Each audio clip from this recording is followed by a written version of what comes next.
At syempre, dahil tayo ay may avocado, meron itong buto. At ang buto na ito ay gagawin nating panghapla sa ating mga kasukasuan. So, ganito lang po yung gagawin. Atin po siyang gagadgarin. Yan. Kasi ito po ay napanood ko lang din sa isang content creator. At akin pong gagayahin kasi lagi pong sumasakit yung kaliwa ko dito sa bandang shoulder, yung likod ko. Dahil one time nag-inat po ako, tapos parang may napunit na tissue sa aking likod, sa may laman. Hindi na po nawawala yung kirot. Lagi ko na po siyang nararamdaman. Buwan na din. Kaya susubukan ko po ito. Tapos pwede rin po itong ilaga at inumin. Yung sa isang basong tubig. Marami pong health benefits itong ating buto ng avocado at yung laman ng avocado. So, kita nyo naman po, white yan. Tapos, ito pong aking hinadgad ay nagkukulay orange. Kasi, mataas po daw ang content nito para sa anti-inflammatory.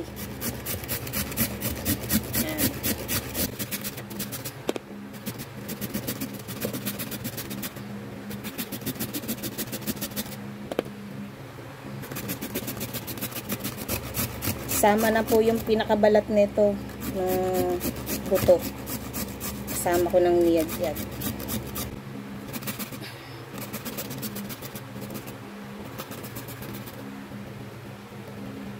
At ito na po yung aking niyad-yad na buto.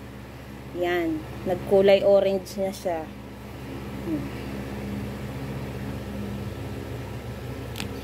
So, pagkatapos nyan, ilalagay naman natin sa isang garapon or sa isang malinis na lalagyan.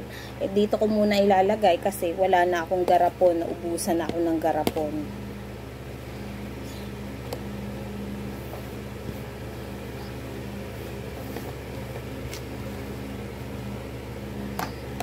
Ayan.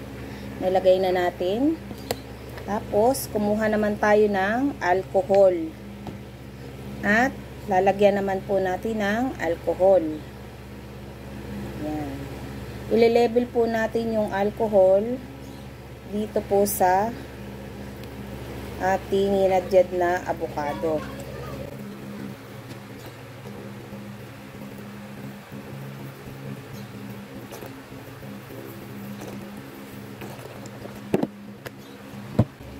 So, ayan. Nag-iiba na po yung kulay niya. Kasi kulay green yung aking baunan. Baunan po ito. Dito ko na lang nilagay kasi hindi ko naman na ito ginagamit para sa pagbaunan ng mga pagkain. Yan. Nag-ibaw na po siya ng kulay o nagiging orange. Yan. Tapos, ikikip po natin ito 4 to 5 days bago natin gamitin. At pagka pwede na natin itong ihaplas sa ating mga joints. Kung saan may part na masakit. Pwede na natin siyang gamitin. Pwede rin po itong ilagyan ng ang ilagay sa halip na alcohol. Pwede din pong ilagay natin ay oil. Yung pong sa coconut.